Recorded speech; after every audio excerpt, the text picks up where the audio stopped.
Hello everyone. കഴിഞ്ഞ 2 വീഡിയോൻ്റെ ഇടയിൽ ഏറ്റവും കൂടുതൽ വന്ന കമൻസ് കൈലാക്ക് റിവ്യൂ എന്നുള്ളതാണ്. സോ ബൈ പോപ്പുലർ ഡിമാൻഡ് നമ്മൾ ഇത്തവണ ഓടിക്കുന്ന വണ്ടി is the new Skoda Kylaq. Video ചെയ്യാണ്ടിരുന്ന കുറച്ച് കാലത്ത് ഇടയിൽ വെച്ച് മിസ്സായി പോയ വണ്ടികളിൽ ഒന്നാണ്. വളരെ ഇമ്പോർട്ടൻ്റ് ഒരു മോഡലാണ്. ആക്ച്വലി എൻ്റെ മനസ്സിൽ ശരിക്കും പറഞ്ഞാൽ ഒക്ടാവിയ RC കഴിഞ്ഞാൽ പിന്നെ ഏറ്റവും ഇമ്പോർട്ടൻറ്റ് സ്കോഡ ഇതാണ്.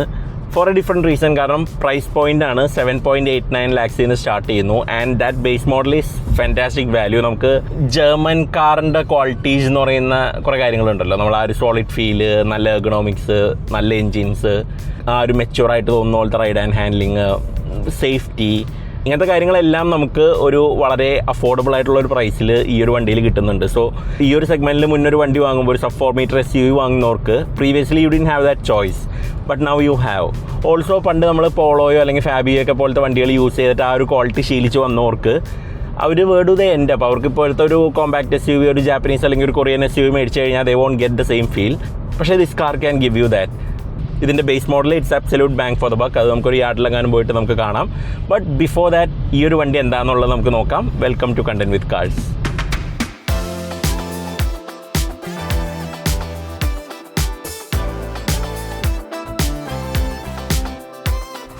സോ എല്ലാവർക്കും അറിയാവുന്ന പോലെ ഇത് നമ്മുടെ കുഷാക്കിൻ്റെ ഒരു ഷോർട്ടർ വേർഷനാണ്. കുഷാക്ക് ഒരു 4.2 meters അടുത്തുണ്ടെങ്കിൽ ഇത് അണ്ടർ 4 meters ആണ്. So it qualifies for that small car benefits. നമ്മളിപ്പോൾ ഒരു സ്മോൾ കാർ എന്ന് പറയുന്നത് ശരിക്കും പറഞ്ഞാൽ ഉണ്ടാക്കാൻ ഭയങ്കര എക്സ്പെൻസീവ് ആയിട്ടുള്ളൊരു കാര്യമാണെന്നാണ് ഫോക്സ്വാഗനും സ്കോഡയും പറയുന്നത്. So they can't make the Polo here. പക്ഷേ ഈ ഒരു വണ്ടി because it's based on the MQB A0iN platform കുറച്ചും കൂടിയും കോസ്റ്റ് എഫക്റ്റീവായിട്ട് അവർക്ക് ഉണ്ടാക്കാൻ പറ്റും. ആക്ച്വൽ പോളോ അവർക്ക് ഉണ്ടാക്കാൻ പറ്റില്ല. So this is the Polo that you get. ഇതിൻ്റെ ഒരു ഫോക്സ്വാഗൻ വേർഷനും വരുന്നുണ്ട് because it's such a big hit. അപ്പോൾ ഈ ഒരു വണ്ടിയിൽ അവരിതിൻ്റെ ലെങ്ത് കുറയ്ക്കാൻ വേണ്ടിയിട്ട് they have shortened the wheel base. Kushaq വെച്ച് കമ്പയർ ചെയ്യുമ്പോൾ this is some 85 mm shorter. Wheel ബേസിൽ ഒരു 8.5 centimeter കുറഞ്ഞിട്ടുണ്ട്. പക്ഷേ ഇറ്റ്സ് ആക്ച്വലി വൈഡർ. ഇത് 23 mm വിഡ്ത്ത് കൂടുതലുണ്ട്, അതുപോലെ തന്നെ 7 mm ഹൈറ്റും കൂടുതലുണ്ട്. And that's interesting. കാരണം ഒരു വണ്ടി എടുത്തിട്ട് അവർ ചീപ്പാക്കിയപ്പോഴത്തേക്കും അത് കുറച്ചും കൂടി വിഡ്ത്ത് കൂടി എന്നുള്ളത് ഭയങ്കര ഇൻട്രസ്റ്റിംഗ് ആയിട്ടുള്ളൊരു ഫാക്ടറാണ്. അതിൻ്റെ റീസൺ എന്ന് പറയുന്നത് പുതിയ സ്കിൻ പാനൽസ് ആണ്. So while the chassis is the same, ഇവർ ഇതിന് എൻറ്റയർലി ന്യൂ ഒരു സ്കിൻ പാനലും വേറൊരു ലുക്കും കൊടുത്തു എന്നുള്ളതാണ്. നമ്മളതിൻ്റെ സ്റ്റൈലിംഗ് നോക്കുകയാണെങ്കിലും ഇതിൽ ആ ഒരു പുതിയൊരു സ്കോഡയുടെ ഒരു ഡിസൈൻ ലാംഗ്വേജ് വന്നിട്ടുണ്ട്. ആ ഒരു ഇൻ്റർനാഷണൽ EVകളിലൊക്കെ ആദ്യം കണ്ട പോലത്തെ ആ ഒരു ഡിസൈൻ വന്നിട്ടുണ്ട്.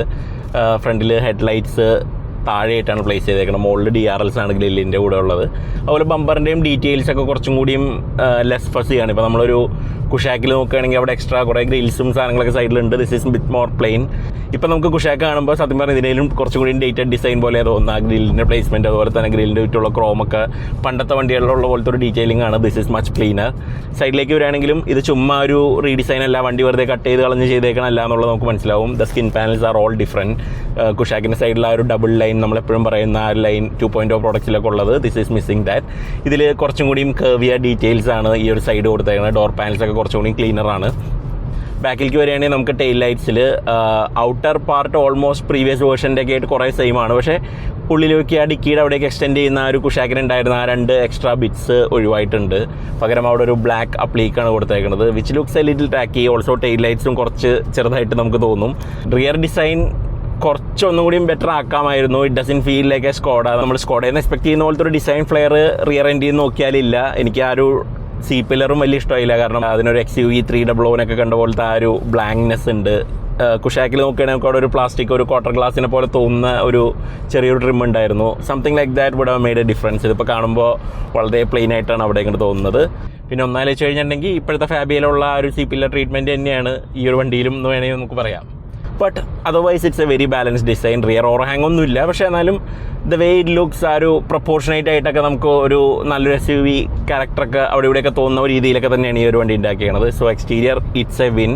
പലർക്കും ഈ ഒരു സ്റ്റൈലിംഗ് നല്ല ഇറ്റ്സ് ന്യൂട്രൽ. ആർക്കും അങ്ങനെ ഒരു ഒഫൻഡ് ചെയ്യുന്ന രീതിയിലുള്ള എലമെൻറ്റ്സ് ഒന്നുമില്ല. And I think it will age well. ഇപ്പോൾ പലപ്പോഴും ഈ ഓവർ സ്റ്റൈൽഡ് ആയിട്ടുള്ള വണ്ടികളാണ് നമുക്ക് പെട്ടെന്ന് ഔട്ട്ഡേറ്റഡ് ആയ പോലെ തോന്നുന്നത്. ഈ ഒരു വണ്ടിയിൽ I think that won't happen. 2 റീസണാണ്. ഒന്ന്, വണ്ടിയുടെ ഡിസൈൻ വളരെ സിമ്പിളാണ്, വളരെ സ്റ്റേഡാണ്. എന്നും എവർഗ്രീൻ ക്ലാസിക്, ഇപ്പോൾ നമ്മൾ പോളോയിലൊക്കെ കണ്ട പോലെ ആ ഒരു ഡിസൈനാണ്. This will stand the test of time. 2, Skoda ഈ വണ്ടി അടുത്തൊരു 5-10 കൊല്ലത്തേക്ക് ഇതൊക്കെ തന്നെയായിരിക്കും. അവർ വണ്ടിയൊന്നും മാറ്റാനൊന്നും പോകുന്നില്ല. ഇതിൻ്റെ സ്പെഷ്യൽ എഡീഷൻസ് ആയിട്ടും വേറെ വേരിയൻസ് ആയിട്ടൊക്കെ 10-15 വണ്ടികൾ ഇവരിതിന് ശേഷം പലപ്പോഴും ലോഞ്ച് ചെയ്യും. നമ്മളും ഒരു 8-10 കൊല്ലം കഴിയുമ്പോൾ ഇതാണ് പുതിയ കൈലാക്ക് എന്ന് പറഞ്ഞുകൊണ്ട് ചെറിയ ചെറിയ മാറ്റങ്ങൾ ഇതൊക്കെയാണെന്നൊക്കെ പറഞ്ഞുകൊണ്ട് അന്നും റിവ്യൂ ചെയ്യുന്നുണ്ടാവും. നമുക്കിനി ഇതിൻ്റെ ഇൻറ്റീരിയേഴ്സ് നോക്കാം. ഉള്ളിലേക്ക് വരികയാണെങ്കിൽ ഇറ്റ്സ് വെരി ഫെമിലിയർ. നമുക്കിപ്പോൾ ആ ഒരു കുഷാക്കിൽ കണ്ട പോലത്തെ ആ ഒരു ഡാഷ്ബോർഡൊക്കെ തന്നെയാണ്, ഓൾമോസ്റ്റ് സിമിലർ ഡിസൈനാണ് നമുക്ക് കൈലാക്കിലും കിട്ടുന്നത്. പക്ഷേ there are some key differences. നമുക്ക് ആ ഒരു മുദ്ര ശ്രദ്ധിക്കണം എന്ന് പറയുന്ന പോലെ AC വെൻസ് നോക്കിയാൽ മറ്റേ ഹെക്സഗണൽ ഷേപ്പ് ഉള്ളത് ഇത് ഒക്ടഗണൽ ഷേപ്പാണ്. അതുപോലെ തന്നെ ഡാഷ്ബോർഡിൻ്റെ ഈ ഒരു അപ്പർ പാർട്ടിൻ്റെ ഡിസൈനൊക്കെ നല്ല രീതിയിൽ മാറിയിട്ടുണ്ട്. നമുക്കിവിടെ ഒരു പുതിയ കുറേ മെറ്റീരിയൽസ് അവർ ആഡ് ചെയ്തിട്ടുണ്ട്. അതുപോലെ തന്നെ സ്ക്രീനിന് പുതിയൊരു അപ്ഡേറ്റഡ് സോഫ്റ്റ്വെയർ കൊടുത്തിട്ടുണ്ട്. സിമ്പിൾ ഡിസൈനാണ്, പക്ഷേ വളരെ ക്വിക്കായിട്ട് നല്ല റെസ്പോൺസീവായിട്ട് തോന്നുന്ന പോലത്തെ ഒരു സ്ക്രീനാണ്. താഴെ വരികയാണെങ്കിൽ AC വെൻസിൻ്റെ ഒക്കെ ഔട്ടർ ഷേപ്പൊക്കെ കുറച്ചും കൂടി മാറിയിട്ടുണ്ട് കുഷാക്കായിട്ട് നോക്കുമ്പോൾ. അതിൻ്റെ താഴെ കാണുന്ന ടച്ച് പാനലും ബാക്കി കാര്യങ്ങളൊക്കെ വളരെ സിമിലറാണ്. ഗിയർ ഷിഫ്റ്ററൊക്കെ വളരെ സെയിമാണ്. ഈ ലോവർ കൺസോളിലൊക്കെ കുറേ കാര്യങ്ങളൊക്കെ നമുക്ക് എപ്പോഴും ആ ഒരു സ്കോഡ ഫെമിലിയാരിറ്റി നമുക്ക് കയറുമ്പോൾ തോന്നും. സ്റ്റിയറിംഗ് ആ ഒരു 2 സ്പോക്ക് സ്റ്റിയറിംഗ് ആണ്. ഇൻ്റർനാഷണൽ മോഡൽസിലൊക്കെ കൊടുത്ത പോലത്തെ quality is really good. 2 spoke ആണെന്നുള്ളത് കുറച്ച് ഓടാണ്, പക്ഷേ it's very comfortable to hold. ഇവിടെ നമുക്ക് കോണ്ടൂർ പോയിന്റ്സ് ഉണ്ട്, കൈ പിടിക്കുന്ന മുകളിൽ അപ്പർ പോർട്ടിലും താഴെയും. അപ്പോൾ അതുകൊണ്ട് ഇറ്റ് ഡസൻ ഫീൽ ലൈക്ക് അവിടെ എന്തെങ്കിലും ഒരു ലാക്കിംഗ് ഫീൽ ഒന്നുമില്ല. And the material quality is really nice. നമ്മൾ 2.0 വണ്ടികളിൽ ഈ ഒരു സ്റ്റിയറിംഗ് കൊടുത്തതിനെ പറ്റി നല്ലൊരു അഭിപ്രായമാണ് അന്ന് എനിക്ക് തോന്നിയത്. കാരണം you get that quality feel. Buttons ഒക്കെ വളരെ ടാക്റ്റൈലാണ്. അതുപോലെ തന്നെ ഈ നേൾഡ് ഡയൽ പോലത്തെ ഒരു ഇതൊക്കെ കൊടുത്തേക്കണം, വോളിയം കൺട്രോൾസിനൊക്കെ വേണ്ടി കൊടുത്തേക്കണൊക്കെ ഇറ്റ് ഫീൽസ് വെരി പ്രീമിയം. ഡാഷ്ബോർഡിൻ്റെ ഓവറോൾ ക്വാളിറ്റി വലിയ കുഴപ്പമൊന്നുമില്ല. പ്ലാസ്റ്റിക്സ് ഒക്കെ ഇത്തിരി ഹാർഡ് പ്ലാസ്റ്റിക്സ് ആണ്, but they are very steady looking. വലിയ പ്രശ്നമൊന്നും നമുക്ക് തോന്നില്ല.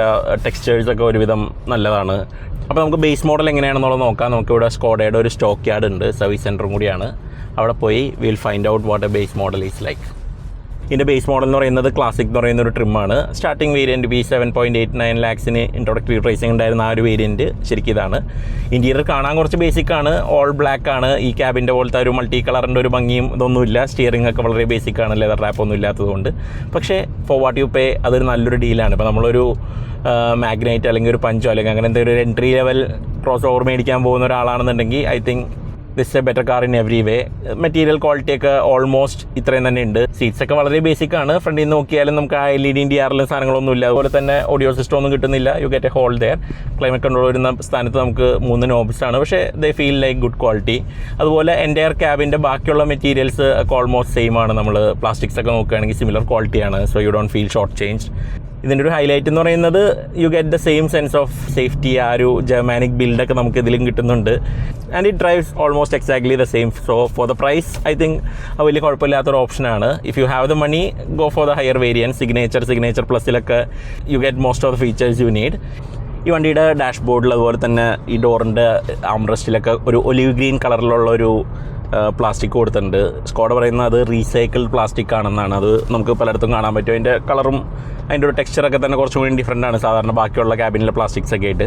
പക്ഷേ എനിക്ക് ഈ ഒരു മാർക്കറ്റിംഗ് എപ്പോഴും ഭയങ്കര ഡിസ്റ്റർബിംഗ് ആയിട്ട് തോന്നാറുണ്ട്. കാരണം ഒരു കാറിൽ മുഴുവൻ പ്ലാസ്റ്റിക്സും സാധനങ്ങളൊക്കെ യൂസ് ചെയ്യണോടത്ത് ഒരു 5 റീസൈക്കിൾഡ് പ്ലാസ്റ്റിക് യൂസ് ചെയ്തുകൊണ്ട് ഇവരെന്തെന്നാ അതിൽ കാണിക്കാൻ ഉദ്ദേശിക്കുന്നത് എന്നുള്ളതാണ്. ഈ ഒരു പ്ലാസ്റ്റിക്സ് ഇങ്ങനെയാണ്, ഇത് റീസൈക്കിൾഡ് ആണ്, ഞങ്ങൾ ഭയങ്കര എൻവയോൺമെൻറ്റ് ഫ്രണ്ട്ലി ആണെന്നുള്ള ഒരു ഇമേജ് അവർ പോർട്രേ ചെയ്യാൻ നോക്കുന്നു. ശരിക്കും ഇവർ എൻവയോൺമെൻറ്റ് ഫ്രണ്ട്ലി ആണെങ്കിൽ നല്ലപോലെ ലാസ്റ്റ് ചെയ്യുന്ന പ്ലാസ്റ്റിക്സാണ് കൊടുക്കേണ്ടത്. ഈ ക്യാബിൻ മുഴുവൻ നമുക്ക് ആ ഒരു ക്വാളിറ്റി ഫീൽ ഉണ്ടാവണം. So I never have to replace. ഇപ്പോൾ ഈ AC വെൻസൊക്കെ നോക്കുകയാണെങ്കിൽ ഇതിൻ്റെ ഈ സാധനമൊക്കെ എപ്പോൾ വേണമെങ്കിലും ഒടിഞ്ഞു പോകും. അപ്പോൾ നമ്മൾ മര്യാദയ്ക്ക് വർക്ക് ചെയ്യണ ഒരു ബാക്കിയുള്ള AC വെൻ്റ് മുഴുവൻ ഞാൻ കളയുകയാണ് ഈ ഒരു സാധനം റീപ്ലേസ് ചെയ്യാൻ വേണ്ടിയിട്ട്.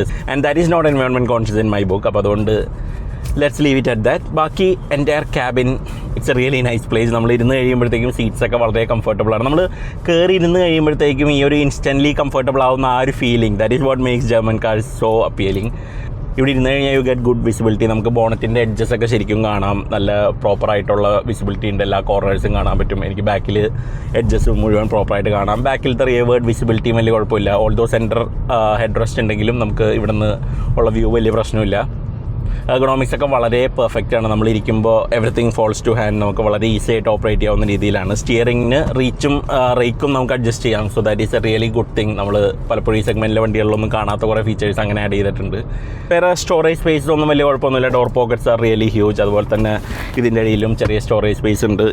ഈ സീറ്റ്സ് പവേർഡ് ആണ്, 6 way അഡ്ജസ്റ്റബിൾ ആണ്. അതുപോലെ തന്നെ വെന്റിലേറ്റഡും ആണ്. നമുക്കിതിൽ 2 way അഡ്ജസ്റ്റബിൾ ആയിട്ടുള്ള വെന്റിലേഷൻ്റെ ബട്ടൺ കൊടുത്തിട്ടുണ്ട്. പക്ഷേ ഇതിൻ്റെ ഹയസ്റ്റ് സെറ്റിങ്ങിൽ ഇത് കുറച്ച് ലൗഡാണ്. നമ്മൾ ഓൺ ആക്കിയിട്ട് കഴിഞ്ഞാൽ റേഡിയോയിലൊക്കെ ആ ഒരു സ്റ്റാറ്റിക്സ് എന്നുള്ള ആ ഒരു ഹിസ്സിങ് സൗണ്ട് നമുക്ക് കണ്ടിന്യൂസ്ലി കേൾക്കാൻ പറ്റും.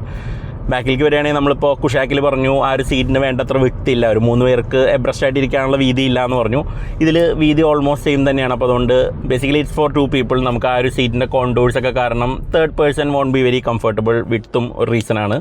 അതുപോലെ തന്നെ ലെഗ് റൂമും കുറവാണ്. ഇപ്പോൾ നമ്മൾ ആ സീറ്റിലിരിക്കുമ്പോൾ നമുക്ക് just about adequate leg room, നീ റൂമൊക്കെ ഉള്ളൂ. അത്ര ഭയങ്കര കംഫർട്ടബിൾ ഒന്നും ആയിരിക്കില്ല. ലോങ് ഡിസ്റ്റൻസ് ട്രിപ്പിലൊക്കെ ഇരിക്കുമ്പോൾ കാലൊക്കെ ഒന്ന് നീട്ടി വെച്ചിരിക്കണം എന്ന് വെച്ചാൽ പറ്റില്ല. പക്ഷേ ഇരിക്കുന്ന പോസ്ചർ വലിയ കുഴപ്പമില്ല. സീറ്റ് ബാക്ക് കുറച്ച് അപ്രൈറ്റ് ആണ്. റിക്ലൈൻ ചെയ്തൊക്കെ ഇരിക്കണം എന്നുള്ളവർക്ക് ചിലപ്പോൾ ബാക്ക് സീറ്റ് അത്ര ഇഷ്ടമാവണമെന്നില്ല. But I find it okay. നമുക്ക് ഇരുന്ന് കഴിയുമ്പോൾ നമ്മളിപ്പോൾ ഒരു ഷോർട്ട് ട്രിപ്പൊക്കെ ആണെങ്കിൽ നമ്മൾ വളരെ ഇപ്പോൾ ഫ്രണ്ട് സീറ്റിലൊക്കെ ഇരിക്കണ പോലെ തന്നെ നമ്മൾ ഇരിക്കുന്ന ഒരു ഫീലിംഗ് ആണ് നമുക്ക് ആ സീറ്റിൽ ഉണ്ടാവുക. അത് അപ്രൈറ്റ് ആയിട്ട് വെച്ചേക്കുന്നതിന് വേറൊരു അഡ്വാൻറ്റേജ് ഉള്ളത് ബൂട്ട് സ്പേസ് ആണ്. ഇപ്പോൾ ഈ ഒരു വണ്ടിയിൽ 360 ലിറ്റർ ബൂട്ട് സ്പേസ് ഉണ്ട് നമുക്ക് ആ ഒരു പാഴ്സൽ ട്രേ വരെ. സ്കോഡ കുറച്ചും കൂടി ഒന്ന് ഹൈലൈറ്റ് ചെയ്യാൻ വേണ്ടിയിട്ട് ഒരു 445 ലിറ്റേഴ്സ് എന്നാണ് പറയുന്നത്. റൂഫ് വരെ മെഷർ ചെയ്തിട്ടാണ് 445 എന്ന് ബ്രോഷറിൽ കൊടുത്തേക്കണം. അപ്പോൾ അത് കുറച്ച് കൺഫ്യൂസിംഗ് ആണ്. സീറ്റ്സ് ഫോൾഡ് ചെയ്തിട്ട് കഴിഞ്ഞാൽ you get about 1250 litres which is at par with other cars in the segment.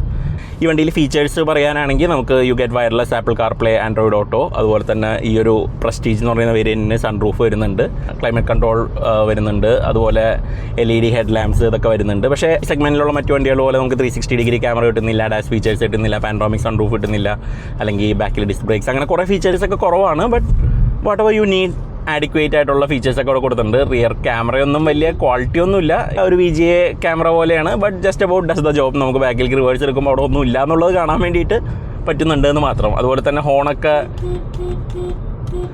ഇതൊരു സ്കോഡയായിട്ട് തോന്നുന്നില്ല. നമ്മളൊരു ജർമ്മൻ കാറിൻ്റെ ഒരു ഫീല് നമുക്ക് തോന്നുന്നത് ആ ഒരു ഡ്യുവൽ ടോൺ ഹോണാണ്. പക്ഷേ that can be added as an accessory. So if you are really particular ഡീലർഷിപ്പിൽ നിന്ന് നമുക്ക് ആഡ് ചെയ്യാവുന്നൊരു കാര്യമാണ്. സോ കൈലാക്കിൻ്റെ ഈ പ്രസ്റ്റീജ് എന്ന് പറയുന്ന വേരിയൻറ്റിന് 17 ഇഞ്ച് അലോയ്സ് വരുന്നുണ്ട്. കാണാൻ നല്ല ഭംഗിയുള്ള വീൽസാണ്. ലോവർ ട്രിംസ് 16 ഇഞ്ച് റിംസാണ്. സിഗ്നേച്ചർ എന്ന് പറയുന്നതിന് 16 ഇഞ്ച് അലോയ്സ് വരുന്നുണ്ട്. ഐ തിങ്ക് അതിൽ കുറച്ചും കൂടി റൈഡ് ബെറ്റർ ആയിരിക്കും. ഇത് ഇത്തിരിയും കൂടി ലോ പ്രൊഫൈലാണ്. 205 55 70 എന്ന് പറയുന്ന ആ ഒരു സൈസ് ആയതുകൊണ്ട് റൈഡ് ഒരു ഇത്തിരി സ്റ്റിഫർ സൈഡിലാണ്. ഇതിൽ റെക്കമെൻഡ് ചെയ്യുന്ന ടയർ പ്രഷറും ഭയങ്കര ഇൻട്രസ്റ്റിംഗ് ആണ്. നമ്മൾ റെഗുലർ ഡ്രൈവിങ്ങിൽ ഐ തിങ്ക് 2 പേരൊക്കെ ഉള്ള സമയത്ത് 33 PSI ആണ് റെക്കമെൻഡ്. പക്ഷേ ഒരു 5 പാസഞ്ചേഴ്സും അവരുടെ ലഗേജൊക്കെ വരുന്ന ഫുൾ ലോഡിൽ ഇവർ പറയുന്നത് ഫ്രണ്ടിൽ 41 ബാക്കിൽ 48 PSI ആണ്, which is on the higher side. അത്രയും പ്രഷർ ഐ ഡോണ്ട് നോ, അതൊരു ഇത്തിരി റിസ്കി സൈഡിലാണ്. ഫോക്സ് വാഗൻ ഗ്രൂപ്പ് എൻ്റയർലി എപ്പോഴും നമുക്ക് ഹയർ ടയർ പ്രഷേഴ്സ് റെക്കമെൻഡ് ചെയ്ത് ഞാൻ കാണാറുണ്ട്. പസാറ്റിലൊക്കെ പലപ്പോഴും ആ വണ്ടികളിലൊക്കെ റൈഡ് ക്വാളിറ്റി ഭയങ്കര മോശമാണെന്ന് നമ്മൾ പറയുന്നതിൻ്റെ ഒരു റീസൺ ആ ഒരു ടയർ പ്രഷറാണ്. എന്തുകൊണ്ടാണെന്ന് എനിക്കറിയില്ല. നമ്മുടെ കണ്ടീഷൻസിൽ അത്ര സേഫ് ആണോ എന്നുള്ളതും ഒരു ക്വസ്റ്റ്യനാണ്. ചിലപ്പോൾ ഈ ഹോട്ട് ഹൈവേ ടെമ്പറേച്ചേഴ്സിലൊക്കെ അത്ര റെക്കമെൻഡബിൾ അല്ല ശരിക്കും പറഞ്ഞാൽ അത്രയും ഹയർ പ്രഷേഴ്സ്. ഈ വണ്ടി ഏറ്റവും ഇമ്പ്രസീവായിട്ട് തോന്നുന്നത് ഇതിൻ്റെ ഡ്രൈവിംഗ് ഫീലിലാണ്. കൈലാക്കിന് കുഷാക്കിൻ്റെ പോലെ 2 എഞ്ചിൻ ചോയ്സ് ഒന്നുമില്ല. You get 1 engine. That is a 1 litre 3 cylinder turbo charge petrol engine, 115 bhp, 178 Nm ടോർക്കുള്ള ആ ഒരു എഞ്ചിൻ.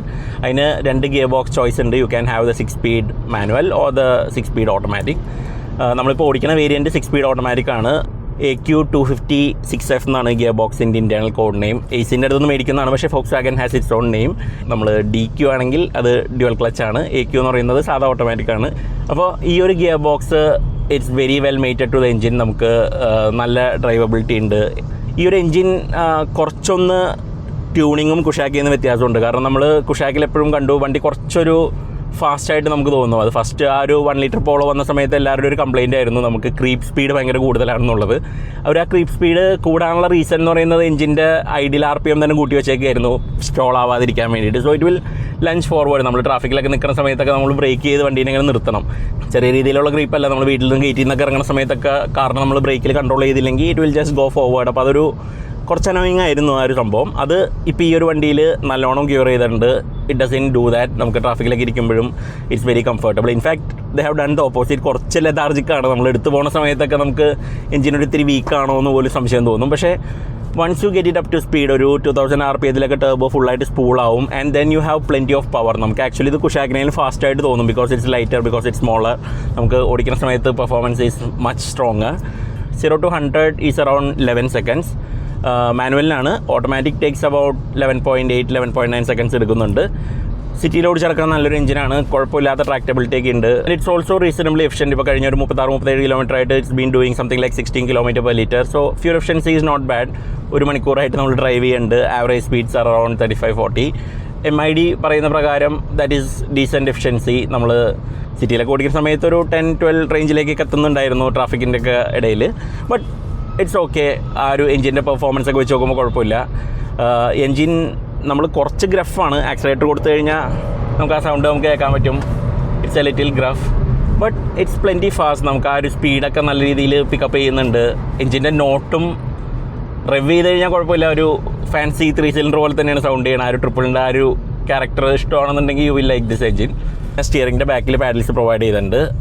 പാഡൽസ് മൂവ് ചെയ്യുമ്പോഴും അത്ര ക്വിക്കായിട്ട് നമുക്ക് ഫീൽ ചെയ്യില്ല, കാരണം this is only an automatic. DSGയുടെ പോലത്തെ ആ റെസ്പോൺസ് ഒന്നും എക്സ്പെക്ട് ചെയ്യരുത്. പക്ഷേ you can have some more control over the engine. അപ്പോൾ അതുകൊണ്ട് നമുക്ക് ആ ഗിയേഴ്സ് വെച്ചിട്ട് നമുക്ക് കുറച്ചും കൂടി എന്തൂസിയാസ്റ്റിക് ആയിട്ടൊക്കെ ഓടിക്കണം എന്നുണ്ടെങ്കിൽ യു ക്യാൻ ഡു ദാറ്റ്.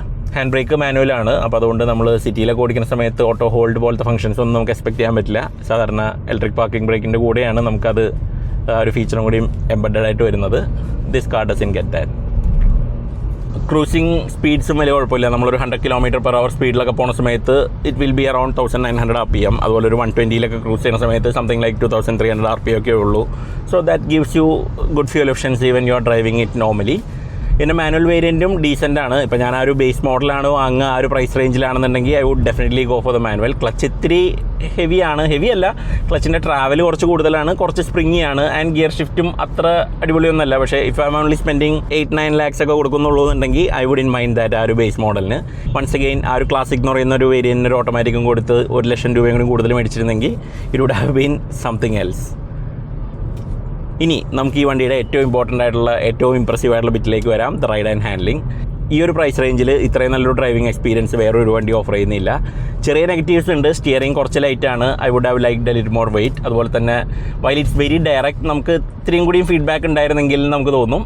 അതുപോലെ തന്നെ റൈഡ് ക്വാളിറ്റി അത്ര സോഫ്റ്റ് എന്ന് പറയാൻ പറ്റില്ല, ഒരു ചെറിയൊരു ഫേംനെസ് ഉണ്ട്. നമുക്ക് ആ ഒരു ജർമ്മൻ കാറിലുള്ള ആ ഒരു ടോട്ട്നെസ് ഉണ്ട്. Like when you are going over potholes നമുക്കൊരു ഫേമായിട്ട് നമുക്ക് സ്ലോ സ്പീഡിലൊക്കെ തോന്നും. പക്ഷേ once it gets up to speed നമുക്ക് ആ ഒരു കംഫർട്ടബിൾ ആയിട്ടുള്ള നമ്മുടെ യൂഷ്വൽ നോർമൽ ഡ്രൈവിംഗ് സ്പീഡിൽ എത്തിക്കഴിഞ്ഞാൽ this feels like something else. ഇത് സോഫ്റ്റും അല്ല ഹാർഡും അല്ല, രണ്ടിൻ്റെ ഇടയിൽ ഒരു കറക്റ്റ് ഒരു ബാലൻസ് ആണ്. Also the handling, front and ഗ്രിപ്പൊക്കെ വേറെ ലെവലിലാണ്. നമുക്ക് ചെറിയൊരു ബോഡി റോൾ ഉണ്ട്, പക്ഷേ എന്നാലും the way it takes care of itself, ആ ഒരു ലൈനിൽ തന്നെ ക്ലിങ് ഓൺ ചെയ്യുന്നതൊക്കെ വളരെ എൻ്റർടൈനിങ് ആണ്. ബ്രേക്സ് പറയുമ്പോൾ ബാക്കിൽ ഡിസ്ക് ബ്രേക്സ് ഒന്നും കൊടുക്കുന്നില്ല, പക്ഷേ ഈ ഒരു സിസ്റ്റം ഇറ്റ്സ് റിയലി എഫിഷ്യൻ. നമുക്ക് നല്ല പെഡൽ ഫീലും കിട്ടുന്നുണ്ട്. The calibration is really good. അപ്പോൾ അതൊക്കെയാണ് സ്കോഡ കൈലാക്കിൻ്റെ പ്രത്യേകതകൾ. നിങ്ങൾ കാത്തിരുന്ന റിവ്യൂ ആണെന്നറിയാം. Hope I have done justice to it. വളരെ കാലത്തിന് ശേഷമാണ് സ്കോഡ ഇത്രയും നല്ല സെയിൽസ് നമ്പേഴ്സും പോസ്റ്റ് ചെയ്യുന്നത്. കാരണം this thing is selling like hot cakes. Base model വളരെ പോപ്പുലറാണ്. എല്ലാവരും വിചാരിക്കും ഇതുകൊണ്ട് സ്കോഡ നന്നാവും കാരണം ഇത്രയധികം വണ്ടികൾ വിൽക്കുന്നുണ്ട് എന്നുള്ളത്. പക്ഷേ I think it's going to kill dum.